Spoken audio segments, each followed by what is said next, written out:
الوطني ايضا حزب تحيا تونس. وليد جلاد، اهلا وسهلا، مرحبا. اهلا وسهلا وشكرا على الاستضافه زهير. شكرا وليد. بعد شويه عديد الاسئله في الشان السياسي ايضا الاقتصادي والاجتماعي، وما قبل استقبلوا بحثنا زياد بن عمر، منسق عام مساعد لنقابه اجابه، وسيده بسمه بن كرير ميلي، استاذه قانون منسقه في اجابه. نبدا معك سيده بسمه.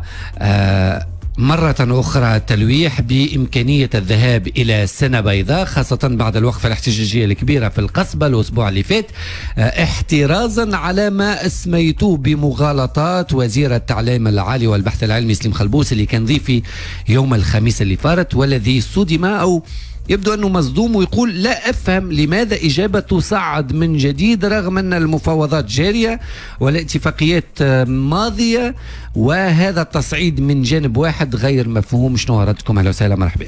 عسلامة سي زهير، شكرا على الاستضافة هذه وشكرا للمستمعين. نحن جينا باش نرجعوا المغالطات اللي تقدم بها السيد وزير التعليم العالي، اللي هو كما تفضلت سيادتك وقلت لي هو مصدوم، والصدمة هذه مش غريبة على أعضاء الحكومة الكل. من فضل الله كل واحد يخرج يقول راني مصدوم. أنا توا أعضاء الحكومة وقت اللي جاي للرقاب قالوا مصدومين، هالوزير هذا قال لك مصدوم، وهو الحقيقة الصدمة هي راهي آتية نتيجة ما أتت أيديهم. هما يعملوا في سياسة اللامبالاة والتهميش، وبعد وقت اللي يلقاو حدث يصير يقولوا نحن مصدومين. ملا نقولوا له سي وزير التعليم العالي ما تتصدمش، على خاطرك نقولوا لك ونعلموك راهو السبب بسيط جدا، تجمعنا واحتجاجاتنا وعدم اعطائنا للامتحان والنضالاتنا هذه الكل على خاطرك انقلبت علينا، على خاطرك تحيلت علينا. شنو اللي صار؟ باهي صححنا نحن اتفاق 7 جوان 2018 بعد اضراب دام 5 اشهر و5 ايام، صححناه ونحن راضيين وفرحانين، خرجنا ودبون فوا كأي دولة تتبجح بنفسها تقول لنا دولة القانون والمؤسسات. نعم. العقد شريعة المتعاقدين. عملنا عقد كونتراتو بيناتنا، اتنفذوا، فما ايجاب وفما قبول. باهي ما راعنا الا قال نبداو في المفاوضات اللي فيها نقطة واحدة سي زهير، نعلمك فيه نقطة واحدة، راهو لا طالبنا لا بزيادة في منحة المعطف، لا منحة القفة، لا منحة العلوش، لا منحة الشابو، لا حتى شيء، لا نحبوا على تيكيات ايسونس، لا نحبوا على تيكيات نتاع الريستوران، لا حتى شيء. 0.75 صفر برك فاصل 75%. نحن نعملوا بها العجب في الجامعة العمومية. زيادة في معناها البيجي نتاع وزارة التعليم العالي. باهي قال ما نجم نعطيكم هذا الا عن طريق نظام اساسي. اي نخدموا النظام الاساسي، قلنا له اليد في اليد نخدموا النظام الاساسي وعلى ظالنا مين. طيب وبدينا 3 اشهر نتاع الصيف، ناس صيفت وناس سافرت لاوروبا وناس طلعت للقمره، ونحن 3 اشهر ونحن قاعدين نخدموا ساعات وساعات واجتماعات والوفد المفاوض، ونحن دروا خلينا دروا كومباري لفرنسا لالمانيا، لا خلينا هما يقولوا لنا برا جيبوا لنا القانون الفرنساوي واش يقول، جيبوا لنا القانون الالماني، جوريسبرودونس، ونحن نخدموا بكل ما اوتينا من جهد. جاي اكتوبر وفات دولي سايي، هاي يا جماعه وفات النظام الاساسي. قالوا لنا استنوا اصبروا علينا، اقعدوا ساعه ما تجيوش الجمعه الجايه، وحلوا لنا القجر وبداو يخرجونا. خليوك النظام الاساسي اللي نحن نحكيو فيه 3 شهور ونحن الريق شايح فيه، واش عملونا؟ خرجونا مشروع نظام اساسي لا اوتي به الله وانزل به الله من سلطان. علاش؟ ما نعرفوش منين جابوه. علاش لا اوتي الله به من سلطان؟ على خاطر ماهوش هذاك اللي تفاهمنا فيه، وزاد لا يستجيب. اسمع سي زهير، كان فما حاجه نقطه فهمت فيها النقابتين. نقابتين برك هما خاطر في التعليم العالي اللي حيروا العالم هما نقابتين، مش 215 حزب، زوز نقابات حيروا الدنيا. كان فما نقطه حيرت هالنقابتين هذوما، حيرة الواحد وزير التعليم العالي، اتفاق النقابتين حول رفض النظام الاساسي هذايا. على خاطر شكون اللي عبر عليه؟ شكون جابوه رؤساء جامعات. اش عملوا رؤساء الجامعات؟ سكروا على رواحهم بيبان مغلقه ودخلوا كتبوا نظام اساسي كما حبوا هما، اقصوا فيه المساعدين، عملوا فيه معناها نظام غير ما ندخل في التفاصيل وكل تو نجي وقت معناها ونحكيو فيه هذايا. اذا رفض هذا النظام، المشروع النظام الاساسي اللي حطوا فيه رؤساء الجامعات معناها العقد نتاعهم. انت كتحب نظام اساسي، المطلب هو اليوم العوده الى نظام اساسي كنتوا خدمتوا عليه 3 اشهر. به زياد بن عمر ايضا معناتها الوزير يقول انه باب المفاوضات مفتوح، ولا يتفهم ولا يفهم معنى التصعيد الأحادي أو الجانب الأحادي من عندكم. إجابة وقت اللي كل شيء ماشي عادي طبيعي، لم يفهم لماذا صعدتم وطلبتم حتى بالذهاب إلى سنة بيضاء في حال عدم الموافقة على المطالب متاعكم. شكرا. في الحقيقة احنا اللي يؤسفنا أنه السيد وزير التعليم العالي احترف سياسة المغالطات ومعناتها تغيير الواقع. احنا الاتفاق واضح أنه مع نهاية 31 أكتوبر ننتهي من الخدمة في النظام الأساسي ويقع تفعيل النصوص القانونية في شهر ديسمبر. اليوم احنا في شهر فيفري وما فما حد شيء ما يخص النظام الأساسي، وقلنا لهم أنه احنا أصبحنا في حل من أي اتفاق إذا كنتم ما تحترموش الجدول الزمني متاعكم. وحتى في فترة سابقة اقترحنا عليهم أنه نحكيوا على التبعات المالية للنظام الأساسي، نعملوا رزنامة باش نحكيوا على التبعات المالية وهما رافضين. دونك هذا هو المشكل الأساسي. والسنة احنا بدينا رانا ما بديناش بإضراب إداري، قمنا بوقفات احتجاجية، لبسنا الشارات الحمراء. آخرها كانت الوقفة الاحتجاجية في 20 فيفري في القصبة. كنا قرابة 3500 أستاذ جامعي على جملة 8000 تقريبا يزاولوا في تونس. شنو كان الرد؟ كان رد إهانة ما بعدها إهانة من السيد رئيس الحكومة على خاطر 3500 اللي جمعوا له. الإهانة أنه جمعوا له 3500 أستاذ نخبة الوطن، قيمة لا تقدر بمال. والأستاذ والسيد رئيس الحكومة اللي يجيه للقصبة من كل هب ودب يقابلوا إلا الأساتذة الجامعيين نخبة الوطن. نعتبروا أنه السيد رئيس الحكومة معناها حرم نفسه من شرف مجالسة أهل العلم والكفاءات وخبرات الوطن هذا. وبعثنا له احنا رسالة، بعثنا له فاكس وبعثنا له رسالة طالبين اللقاء متاعه. وفي اللقاء متاعه في رفض اللقاء متاعه وجه رسالة للأساتذة الجامعيين أنه هو مش يتصادم معهم، وأنه احنا الأساتذة الجامعيين إزاء الموقف هذايا في إهانته الأساتذة الجامعيين وفي المشروع عبر وزير التعليم العالي متاعه في مشروع هدم الجامعة العمومية هذه. احنا مش نسمحوا أنه المشروع متاع يوسف الشاهد الرؤية متاعه للجامعة هذه نسمحوا له أنه يمر. احنا الخبرات احنا ماناش انفعاليين، احنا الخبرات نتاع الوطن هذه، فينا المحلل المالي، فينا المحلل الاقتصادي، فينا المحلل السياسي، واحنا قادرين بالبرهان وبالحجه وبالارقام نوريو انه المشروع هذا اللي باش يمر هو فيه خطر على تونس. وفي هذا رد على ما قالوا السيد سليم خلبوس مثلا فيما يخص الجامعات الاجنبيه. كان تحب ننجم نحكي واضح. طبعا شوي نرجع للنقطه هذه مع بسمه بن كرير ميلي استاذ قانون بالاساس ومنسقه في اجابه. الوزير ايضا يقول انه ما تدعيه إجابة وخاصة البعض من الأساتذة على أساس هو ذهابه إلى الخوصصة وعدم اهتمامه بالتعليم العالي، هذا هراء وهذا من باب الإشاعات، وهو حريص جدا وهو ولد الجامعة العامة ويعرف قيمة الجامعة العامة، فمستحيل أنه يذهب في التوجه هذا. وكان يوضح أنه كل همه الارتقاء بالجامعة العامة بشكل كبير العمومية اكزاكتومون بعيدا عن خوصصتها. فما دي بريزومبسيون، فما مؤشرات تبين لك معناها النتيجه اللي باش نوصلوا لها. شنو تدل المؤشرات منذ تولى سي سليم خلبوس وزارة التعليم العالي لم يلتفت للجامعة العمومية، لا يعرفش شنو حتى فيها الجامعة العمومية. لا رأى طلبة يعني 120 ألف طالب ما عديش امتحان، لا رأى 73 مؤسسة فيها إضرابات، لا رأى البنيه التحتيه معناها متهريه على الاخر. كان احكي لك يا سي زهير، راهو الاسبوع اللي فات زميلتنا تقري في لونفي في اليسكاو طاح عليها الواحد، طاح عليها اش قالت السقف، اش قال المستشار الوزير؟ قال هذاك الفو بلافون طاح. اخي نحن بالكش نقريو في وتله ب5 نجوم باش الفو بلافون طاح. يا ودي اجا شوف تي مراكز البحث ترتع فيها الجربع والفيرين، تي نعملوا انكادرمون في ليزيتيديون نتاعنا حاشاكم قدام التواليتات.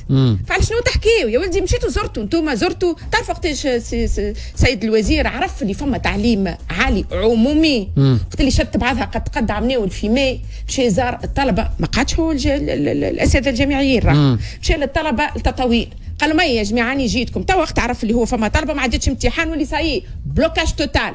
مشى لهم قال لهم يا جماعه باش نعملوا توا كيفاش باش نجحوها السنه الجامعيه وكيفاش باش نعاقبوا الاساتذه نتاعكم وقت عرف اللي فما جامعه عموميه. طيب زياد ايضا الوزير يقول هو مستعد الى المفاوضات، باب المفاوضات والحوار مفتوح، ولكن بشرط وحيد عدم استعمال الطلبه بلي الذراع، بمعنى أنه مش ممكن نحطوا الطلبة كرهينة بينكم في الصراع كإجابة ووزارة التعليم العالي. والله نعتبره إذا كان فما واحد باش يحط الطلبة والأساتذة والجامعة العمومية كرهينة هو السيد وزير التعليم العالي والسيد رئيس الحكومة. بربي نحب نرجع احنا على الكلمة متاع الخاص والجامعة العمومية وغيره. راهو هو ينجم يقول اللي يحب ونحن نجم يقولوا اللي نحبه، اللي بيناتنا أرقام ومعطيات. كي تشوف أنت ميزانية وزارة التعليم العالي عام سنة 2007، وهذه يقول فيها مغالطة منكم أنتم، يقول الميزانية زادت ما نقصتش. لا ولا هنا والإصرار على معناه هو الإجرام دوبل والإصرار على المغالطات. نعطيك ميزانية وزارة التعليم العالي سنة 2007 كانت قرابة 7% من ميزانية الدولة التونسية. عام ناول كانت 4.13% ميزانية الدولة التونسية. سنة تحت 4.01% من ميزانية الدولة التونسية. شبيه الوزير يعطينا في أرقام أخرى، يعني من أرقامه أصح اليوم أنتم ولا الوزير؟ شوف الوزير هو اختصاصه التسويق، ولكن للأسف مش قاعد يعمل في التسويق، يعمل في الإشهار الكاذب. خاطر هو رقم الميزانية زاد في الرقم في العدد، ولكن ما زادش بارابور الميزانية الجملية للدولة التونسية. معناه هو يعطي في رقم من المعطى نتاعو هو. نزيد نعطيك حاجة، ميزانية البحث العلمي تحت بنسبة 0.75%. ميزانية مخابر وحدات البحث زادت بنسبة 50%. هو قال نهار الجاي. لا موجودين الأرقام ومنشورين، احنا ديما ننشروا في ميزانية مخابر وحدة البحث 13 مليار. جمعية كرة ميزانية نتاعها خير من هكا. نجيو نحن نشوفوا معناها الحالة المادية للمؤسسات نتاعنا. زميلتي حكيت على السقف نتاع الاسكايو تاعها الجمعة اللي فاتت، السقف اللي يجي تاعها وانا مهبطين نتصور. على زميلتنا احنا مش السقف، القشرة نتاع انا ساليت في اللي ما خاطرك تقول سقف معناتها الضالة. لا على الليقة. نحكي لك انا في مثلا انا نقري راني انا استاذ قانون ونقري في الياس جي. راهي السالة ذيك مسكرة والسالة اللي بحذاها حتى الطلبة كي تبدا مثلا زميلتي تبدا تقري السالة اللي بحذاهم يبداو مفجوعين يقول لك السالة ذيك اللي سقفها طايح اللي بحذانا واللي في جنبنا. خلينا نزيد نكمل لك في الياس بي ام في المستير الجمعة اللي فاتت خاطر ما فماش تزييدات، استاذة تخنقت بالغاز هي والطلبة نتاعها. السقف اللي يكون نورمال عملوا لتحت في تونس. الكلاب السائبة ترتع في المنار وفي جامعة منوبة، هذا كله موثق وبتصور. اليوم عندنا قرابة 30 مؤسسة جامعية تمشي على وجه الكراء. نعطيك مثلا الاكزامبل نتاع الاتش سي سوسة 6 مليار دوات في الكراء. معناها الكراء نتاعها ديون هذو معناتها ديون هذو 6 مليارات مش معناها معلوم كراء. وتوا مولا العماره طالب الكراء يهدد بغلق الاتش سي وطالب الكراء نتاعو. عندي 27 مؤسسه يتراوح الكراء نتاعها ما بين 10,000 دينار شهريا الى 40,000 دينار شهريا. مسكره 3 جماعات توا مسكرين. معناها انت كيفاش انت وزير التعليم العالي والكليات قاعده تتسكر؟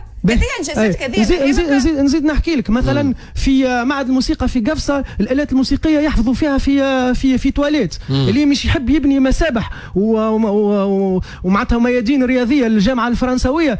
كليه الرياضه في قفصه، معهد الرياضه في قفصه بنايه من طابقين. مش تقول لي انت معناتها الجامعه العموميه تحب احفظها كلام والتقرير. طيب المطلوب اليوم المطلوب واسمحوا لي الوقت يجي. انا يقولوا عليه وزير المطالب معناها الجامعات الخاصه. لا حتى وزير الجامعات الخاصه لا تعرفش علاش اش نقول ليه. هو وزير الاستثمار ظهر في الاخر لا عامه ولا خاصه. خاطر خرجت له دائره المحاسبات 82 صفحه فساد ميكرو 82 صفحه فساد.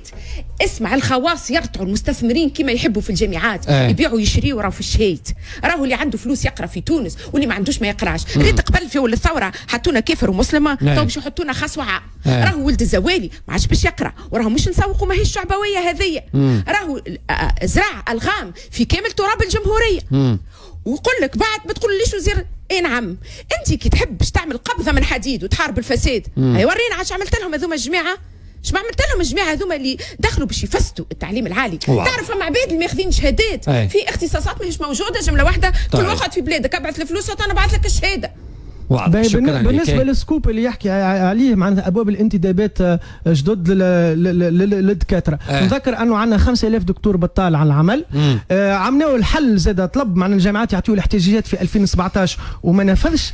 اليوم مش يحل 250 بوست على 300 اختصاص مع معناتها مشروع خطر الاجازه الموحده اللي مش ينقص تقريبا 50,000 ساعه من ساعات التدريس. هذا ضر رماد على العيون. ونحب نقولوا بالنسبه للجامعات الاجنبيه اللي يحب يجيهم بالنسبه بالنسبه للجامعات الاجنبيه راهو اللي قاعد يعمل فيه كيما اللي تحب تعملوا المجموعه الاوروبيه باش تحط لنا المراكز نتاع الايواء اللاجئين الحراقه، باش يجيب جامعه اجنبيه باش يجيب فيها اساتذه تخلص بالدولار، باش يجيب فيها طلبه تخلص بالدولار، وطلبه هذوك من الكفاءات هذيك مش يمشوا يخرجوا لاوروبا. واحنا نعتبروا انه هذا اجرام في حق تونس يلتفت للجامعه العموميه، ومطلبنا واضح احترام سلم التاجير، مبدا قانوني. الساده الجامعيين هما نخبه الوطن وهما الاعلى كفاءه، ويحترم سلم التاجير. والا احنا عملنا حمله هاشتاج ستوب شادي سليم، انه السيد رئيس الحكومه برفض مقابله الجامعيين وبرفضه لتبني قضيه الجامعيين سوف يدفع الثمن غاليا، لانه الجامعيين احنا نشعوا على الطلبه نتاعنا ونشعوا على المجتمع نتاعنا ونشعوا على المجتمع التونسي كله. ولهذا اللي ما يحترمش الاستاذ الجامعي اليوم في تونس ياخذ حق قدره. بربي كلمة أخيرة، بربي سي زهير، قراركم بالسنة البيضاء ماشيين فيه بمعنى التصعيد. هو اللي ماشي فيه سي زهير. يا أخي هو توا قال لك ما فماش سنة بيضاء، باش تصديت لها ما فماش سنة بيضاء. أنت اللي حكيت معنا اللي حكيت مع الطلبة، لا فما حتى شيء. يا أخي هي تقوم لسنة بيضاء، أنت راقد كل مرة تتقلب على جنب الآخر. هي وصارت تعليم العالي، مشينا للقصبة، مشينا من أجل الطلبة نتاعنا باش نقابلوا سي يوسف شاد باش نحلوا المسألة مع بعضنا. سياسة التهميش ولا المبالات اللي موصل فيها هذه هي اللي باش توصل. إجا أهبط من برجك العاج، إجا أهبط للميدان، إجا أحكي معنا. أنا نوعدكم انه سنتوسع في الموضوع هذا في اطار حق الرد. شكرا ليك سيده بسمه بن كرير ميلي، زياد بن عمر، حق الرد وصل. ولكن احنا نوعدكم بربي رساله ليه نحبوا نقولوا له. قالوا هو سي سليم سي جميل بن علي قالها له يا سي سليم، قالوا راهو منين تخرج الكلمه تخرج الروح، ونحن نقولوا له اتق الله فينا يا وزير التعليم العالي، اتق الله فينا وفي الطلبه نتاعنا وفي الجامعه نتاعنا. راهو سيي انتم وصلتوا لهنا، وصلنا لهنا المرحله مرحله خطيره برشا، ونحملوك مسؤوليتك. ولهذا اتق الله في الطلبه، خلينا نرجعوا المخابر نتاعنا وخلينا نرجعوا. تخيل الوضعيه نتاعنا عجبتنا هذايا ماهيش عجبتنا. على شكرا ليك. فما مازال هو مازال سوايع، مازال لحظات وصيب شوفوا كل شيء ودوفه المرحله ماكش باش تكون وزير الاصلاحات وماكش باش تكون وزير الانجازات. واضح. شكرا لك بسمه بن كرير ميلي. مربوط مسؤوليتك مربوطه بانجاح السنه الجامعيه اللي في يدك. واضح. سنه بيضاء في يدك انت، ماهيش في يدينا، الكره عندك. بسمه بن كرير ميلي، زياد بن عمر، شكرا لكم، يعطيكم الصحه. هذا في اطار حق الرد. ونستقبلوا ضيفنا وليد جلاد سيد النائب في تعليق